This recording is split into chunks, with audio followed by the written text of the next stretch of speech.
So I'm going to be doing this Well Crystals adventure for the first time. Just do a private session, because this stuff's pretty fun playing solo.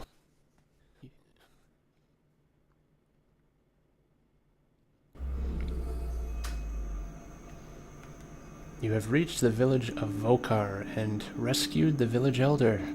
Now is the moment of truth. See if the Well of Wisdom will truly show you the location of the sarcophagus Emperor Gandahar wants.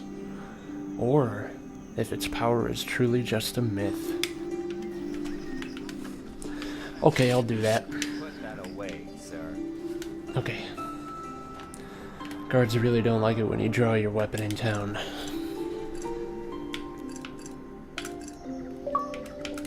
I think I'll just set off on my way. A man's only worth is his word. And I've given you mine. The crystals have been scattered to keep them hidden. Not far from here. The first is in the ruins of an old temple to the south. You'll find the second in Old Dominic's windmill, atop Chandler's Mount. And the third is in Perry the Hermit's possession. Probably his hut. I can't imagine where else he'd put it. Sorry, I'm getting ahead of myself. You probably don't know where that is. It's the hut on the islet. I can figure it out. And finally, the fourth is somewhere in the bowels of the caverns of Agrippa. But any more than that, I can't tell you, because I don't know. The specific location was never revealed to me. Find them, and I'll help you repair the well. I'll be waiting. Alright then. So it sounds like this is going to be a pretty lengthy mission. We're going to be going to at least 3 different far corners of this map. And the first one's 830 meters in this direction, not including any bends in the road or anything, so yeah, this should be a good long video. Oh, no shops. Let's just get going, eh?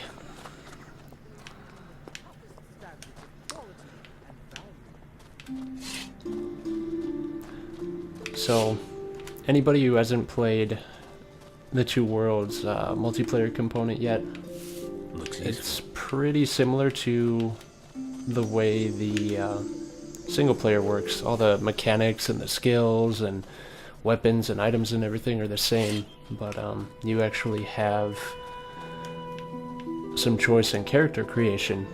Like with single player, you have to play a male human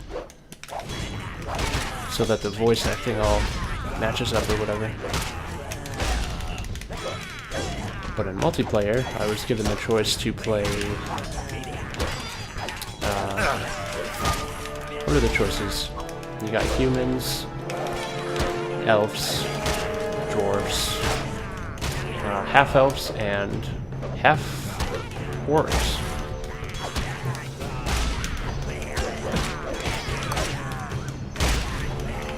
Focus on taking these guys out.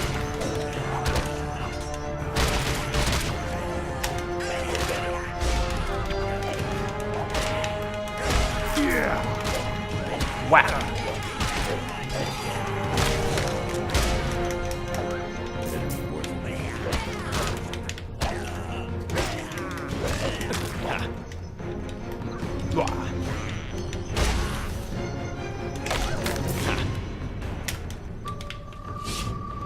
Alright.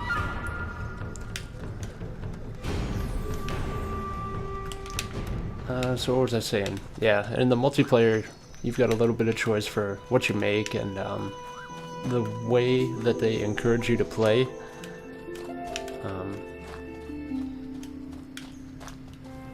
Just makes for a lot more streamlined experience. Like in the single player, I was always finding myself wanting to spread my stats out just as I could. Money was pretty easy to come by, and with money you can buy skill books, and then you can Yeah, come here. With all the skill books, then you have the choice to be a jack of all trades if you want to.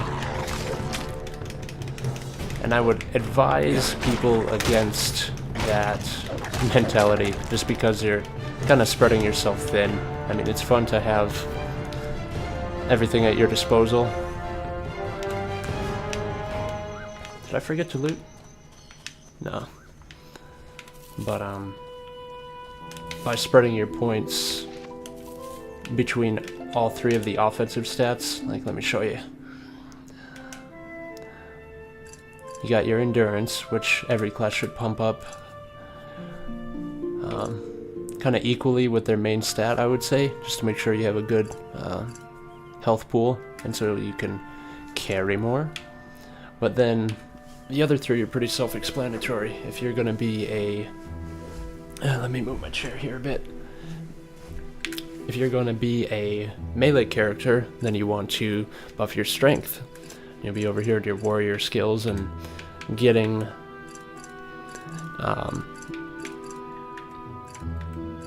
like right now I'm trying to get to level 7 on the 3 skills that I'm pumping up right now, but I can't just yet because I don't have the strength requirement. So yeah, it's a necessity to get your skills up, as well as the stat which is going to make you more effective in whatever school you pick. But yeah, in the single player game, they kind of give you skill books as you're going through the opening quests and stuff. What's this? And as soon as you have a bunch of different skills, you say to yourself, well, I have 3 equipment slots, and they let you just set up like full, just like sets of armor and weapons, and you could have them completely different between each one. Have a ranger specialized set and a mage specialized set on your up, left, and right D-pads. So they really do encourage you to spread your skills and everything, but it's not beneficial if you want to perform well in the more difficult fights.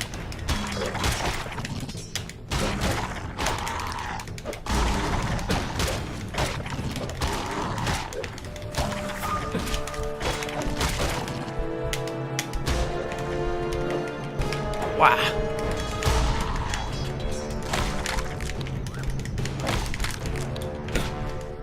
Get out of here. Shit. I'm about to die.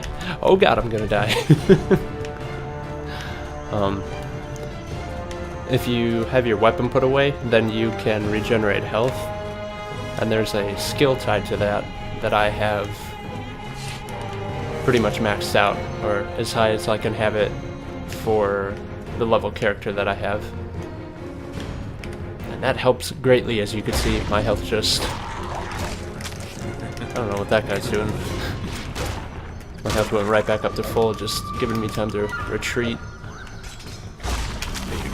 Wow! Werebeasts are pretty difficult.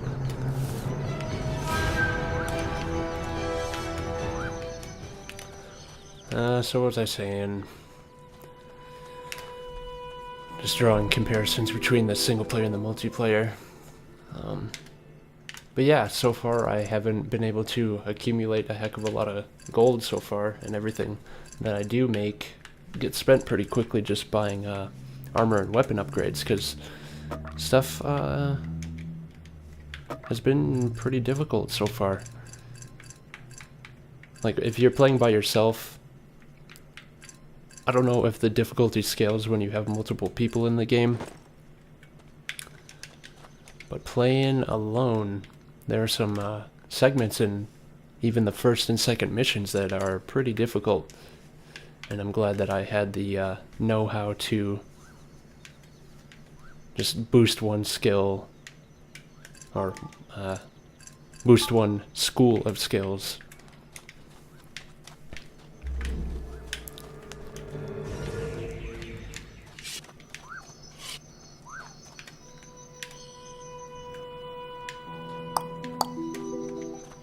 Let's just catch this guy.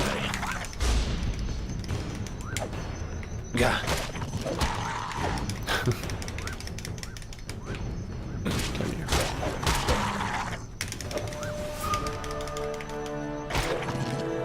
The polearm counterattack is so good.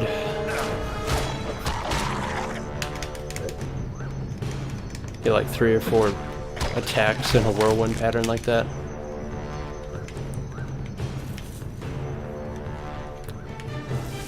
Not now.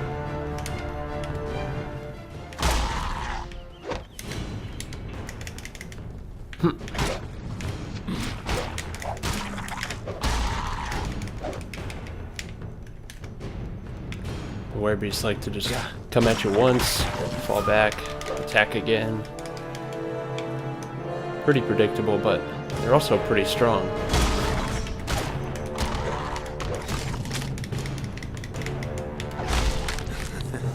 That's rich. Wow.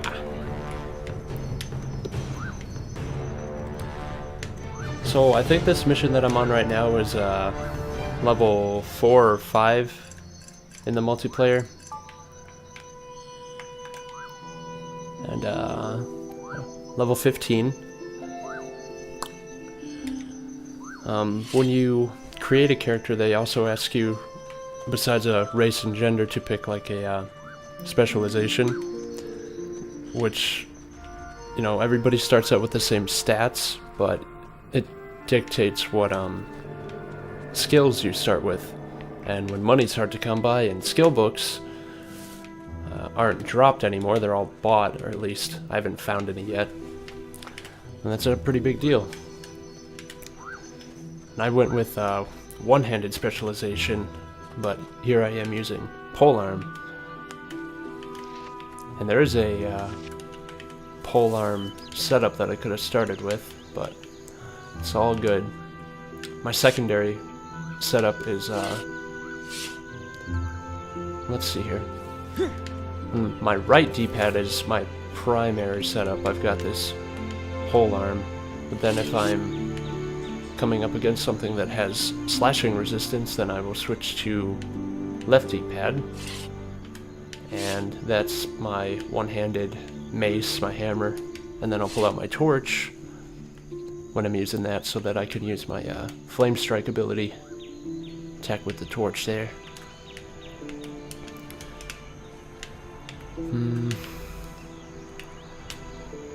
Give you a quick look at my character. It kind of sucks they don't let you put dark hair on elves. I was pretty disappointed with that. But he's still cool.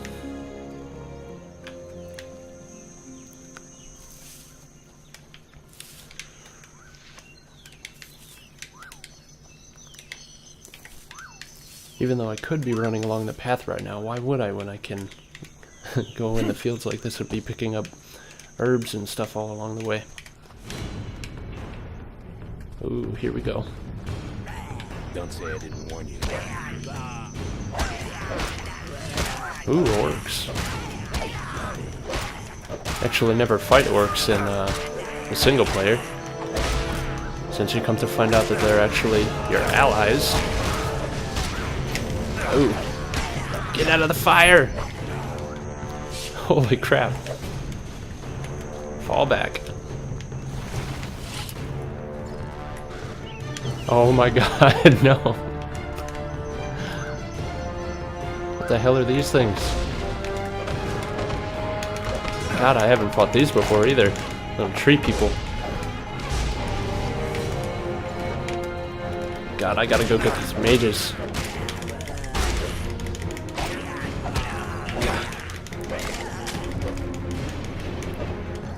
But yeah, this should give you a good idea of the difficulty scaling. Like so far, I've just run each mission once. Haven't gone over to try and level myself up or anything, so beating each mission once solo, you know, I am up to the suggested level to take on this next mission. And shit's still tough. Oh, they have these shrines every once in a while. And you can fall back to those I want to say maybe every 3 minutes or so. Get yourself back to full health. Warned you. Yeah, little execution move there. Bet you're glad you met me. Wow.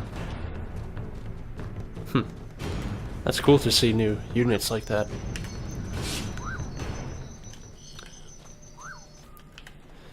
Put my weapon away, get back up to full health, and get some revenge. I'm gonna try and take out this archer first.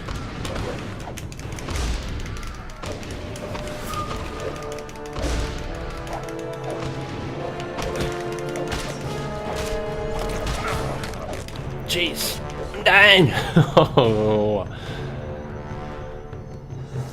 Didn't want that to happen. Fine.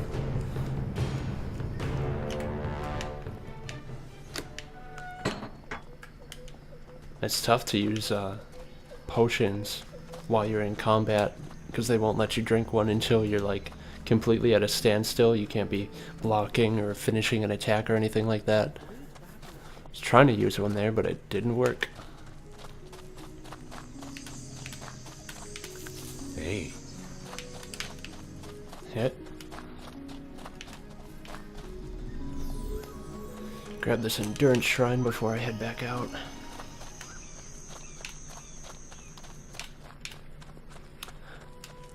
So I'm level 15 right now, coming up on 16. And it seems like every level after, I should say every X1 and X6 level, like 11, 16, 21, 26, is when you can move up to the next like big jump in weapon and armor statistics. Like here's my level 10 upgraded 4 times polearm that I'm using, and I'm gonna move up to this level 16. You can see that's a huge bonus in damage there, almost freaking double. And it's even quicker, but just not quite as much range. That'll help me out substantially. Let's get this over with. And that green bar above my abilities is my XP, so should be there pretty soon. Freaking archer.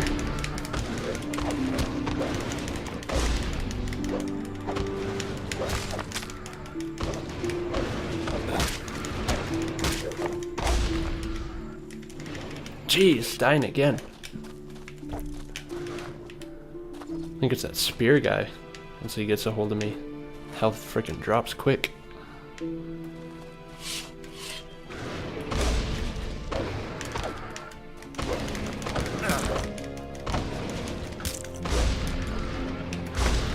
Wow.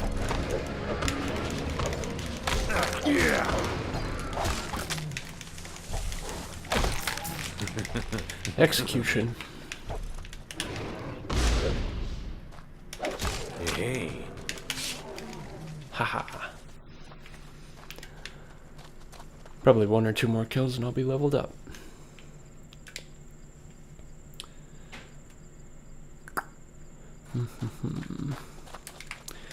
We're on our way to the first crossroad, and I forgot about these orcs up here. See if maybe I can just pull some. My guy's not a good archer. He can't aim ahead when somebody's walking very slowly. Shoot. Oop. Nice, just one. Oh, that archer back there saw me too. Fall back.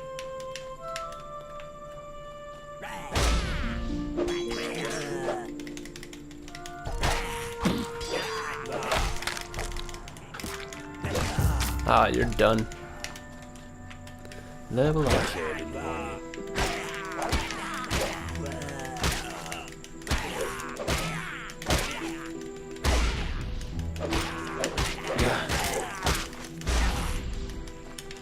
Ah, get off me. another spear guy. Yeah, it's definitely them that are hurting me. Save that for later. Let's fall back here. Level up.